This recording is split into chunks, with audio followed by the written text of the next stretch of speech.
Olá, amigos interessados em medicina reprodutiva.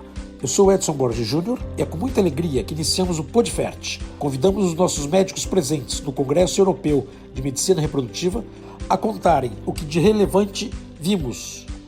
Para iniciar, teremos o prazer de ouvir a doutora Maria Cecília Hertal, da Clínica Vida do Rio de Janeiro. Olá!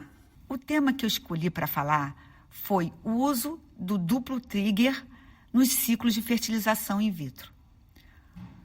Tradicionalmente, utilizamos duas medicações para induzir a maturação ocitária final. Uma é o HCG, que assume o papel do hormônio LH e induz a maturação ocitária, e a outra medicação é o análogo agonista de GnRH, que estimula a hipófise, através do flare-up, a produzir o próprio LH, e sim promover a luteinização das células da granulosa, a expansão do cúmulus, e, nesse momento, o ócito reassume a meiose, se tornando maduro, se tornando fácil de utilização para fertilização. E o Dr. Orvieto, ele defende, sim, o uso das duas medicações ao mesmo tempo, da seguinte forma: o duotrigger, onde as duas medicações são utilizadas ao mesmo tempo, 36 horas antes da coleta ocitária, principalmente para as pacientes mais respondedoras, pacientes que fazem luteinização precoce devido ao seu momento hormonal, fazem foliculogênese precoce, e o uso das duas medicações aumentaria a chance de recuperação de ócitos maduros. E, para as pacientes que têm dificuldade de maturação ocitária, o que se chama de duplo trigger, onde existe um intervalo. O análogo agonista de GnRH é feito com 40 horas antes da coleta ocitária, e o HCG seria feito 34 horas antes da coleta ocitária, aumentando, sim, também a chance de recuperação de ócitos maduros. De forma muito elegante, o professor Orvieto mostrou trabalhos randomizados com excelentes resultados, tanto na taxa de recuperação de ócitos maduros, como na taxa de gravidez cumulativa desses dois cenários diferentes, que é a paciente má respondedora e a paciente que tem dificuldade de maturação ocitária. A professora Anja foi contra, levantando a questão de que você aumenta o custo e aumenta o número de injeções que essa paciente toma. Porém, os trabalhos me convenceram, os trabalhos que o professor Orvieto apresentou. Foi feita uma enquete final e todos acabaram convencidos que essa é a melhor forma da gente lidar com esses dois tipos diferentes de pacientes, a má respondedora e a paciente que tem dificuldade de maturação ocitária. Por isso eu trouxe esse tema, eu achei bastante interessante e quis compartilhar com vocês.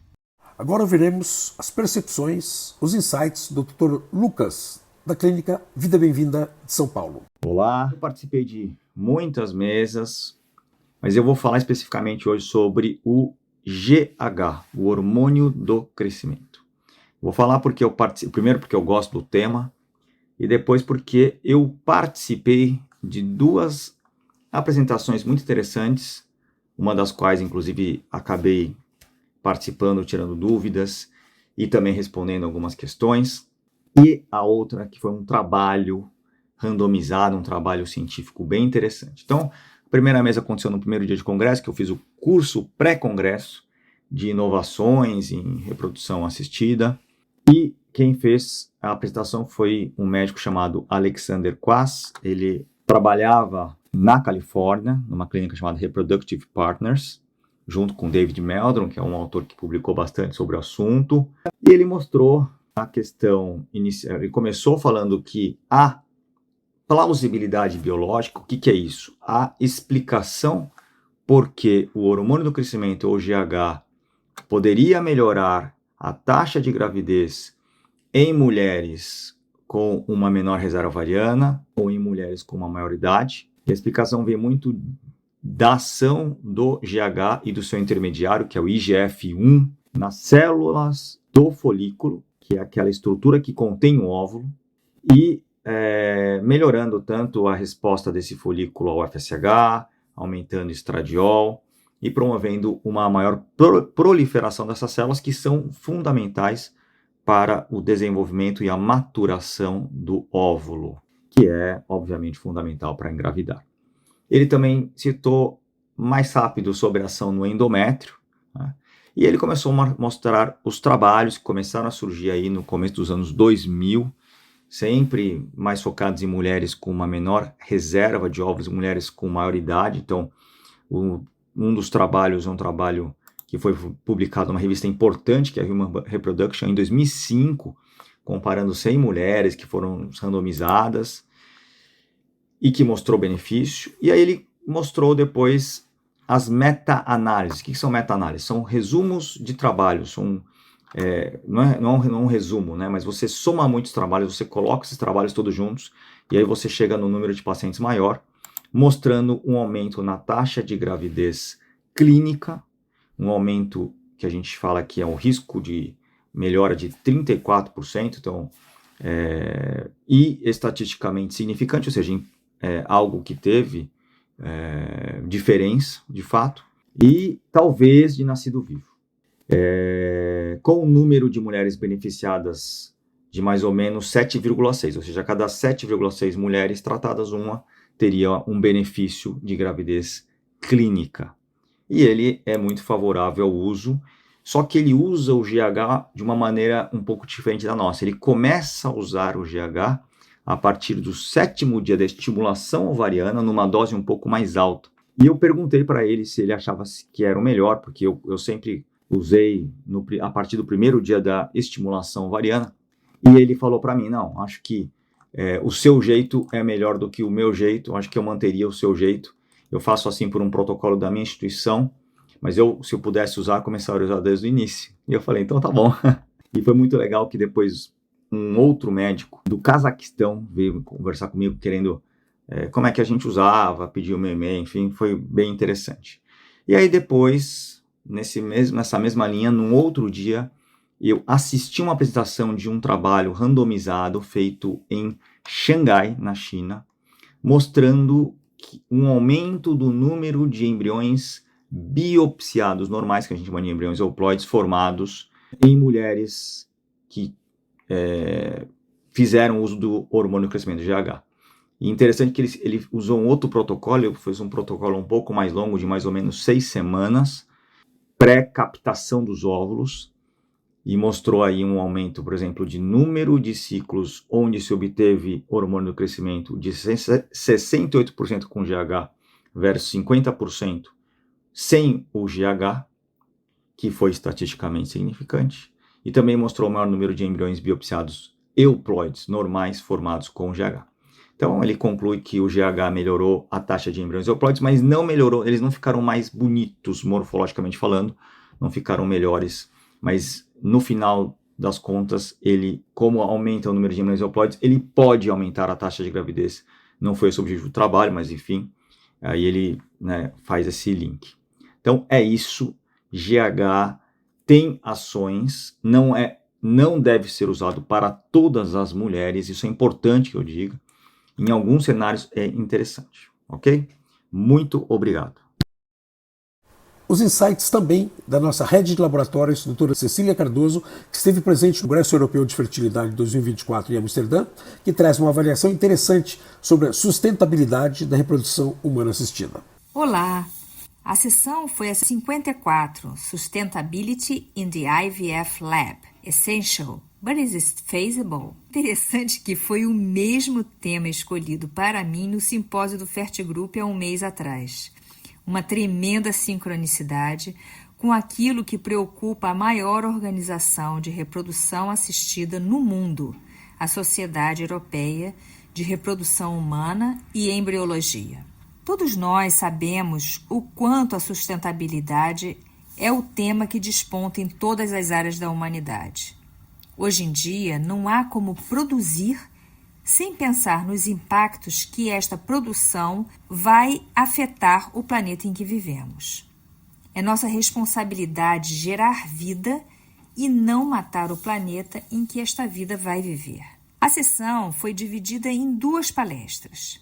A primeira voltada para o tema que discuti no simpósio do Fertigroup, como pequenas ações dentro do laboratório de reprodução assistida pode melhorar o impacto ambiental dos tratamentos de reprodução assistida.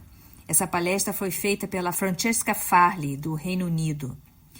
E basicamente fala sobre como podemos diminuir a enorme quantidade de energia que consumimos para manter um laboratório de reprodução assistida e também como diminuir a enorme quantidade de lixo que produzimos. Resumidamente, ela falou do princípio dos 5 R's, que é recusar aquilo, ou seja, ter força para recusar aquilo que às vezes nos parece mais fácil, mas que pode gerar um maior impacto, reduzir a quantidade de produtos que consumimos, reusar aquilo que podemos reusar, ressignificar aquilo que jogamos fora e reciclar. Já na segunda palestra, que também é de uma pessoa do Reino Unido, a Christina Ricci, ela abordou um tema que incomoda bastante, que é a ética nas práticas e políticas da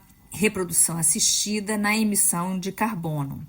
Os países com maior desenvolvimento são aqueles que mais emitem carbono para a atmosfera e, consequentemente, mais matam o planeta.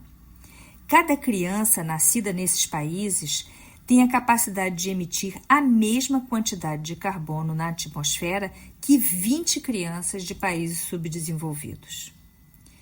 Essas reflexões nos levam além da nossa capacidade de ação, porque nós temos que garantir o direito das pessoas de constituir família.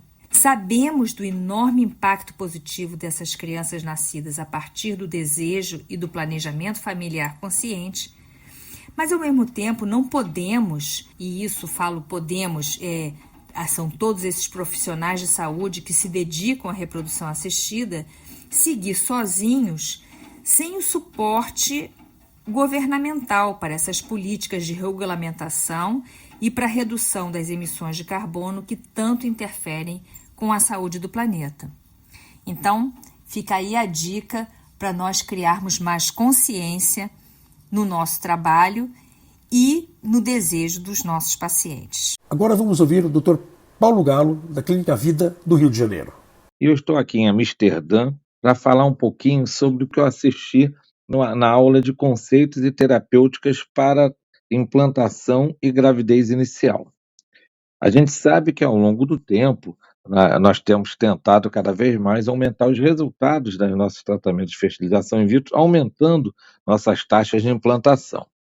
Então, essa apresentação no Congresso, basicamente sobre os estudos mais recentes com substâncias que tentam aumentar essa taxa de implantação, consequentemente, taxas de gravidez e taxas de nascido vivo.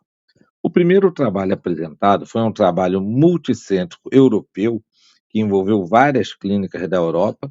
É um estudo que ainda é um estudo fase 2, randomizado, avaliando a eficácia de uma substância chamada Oxo 001 na dose de 300 miligramas por dia, comparando com placebo em pacientes que vão fazer a transferência embrionária. Eles observaram um aumento de até 50%, de cerca de 50%, tanto nas taxas de implantação, quanto nas taxas de gravidez e quanto nas taxas de nascido vivo.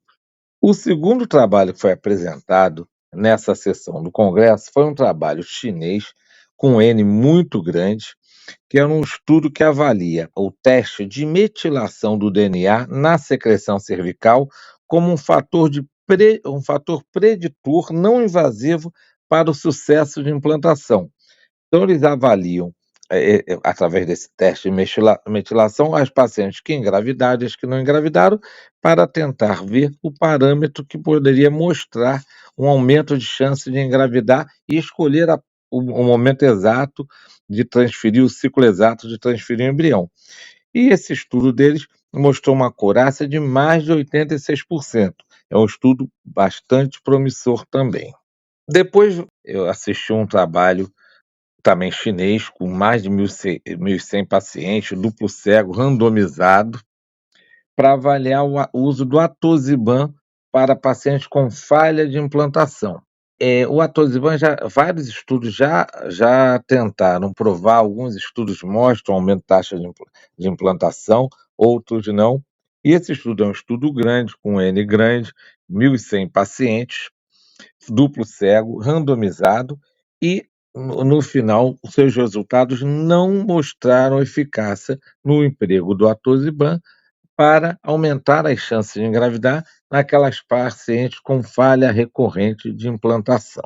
E o último trabalho apresentado foi um trabalho japonês, é um estudo prospectivo com 569 pacientes, também com falha recorrente de implantação, utilizando o tacrolimus, que é um imunossupressor, já é utilizado no meio médico como imunossupressor, para avaliar as chances de aumentar a taxa de implantação nessas pacientes, e também o resultado não apresentou nenhum aumento significativo, estatisticamente significativo, nas taxas de implantação. Agradecemos a todos os nossos ouvintes do PodFert, um podcast científico sobre medicina reprodutiva produzido pelo Fert Group. Esperamos que vocês tenham aproveitado os insights compartilhados. Não percam o próximo episódio, quando continuaremos essa série com mais profissionais do Congresso Europeu de Fertilidade 2024 em Amsterdã. Até a próxima!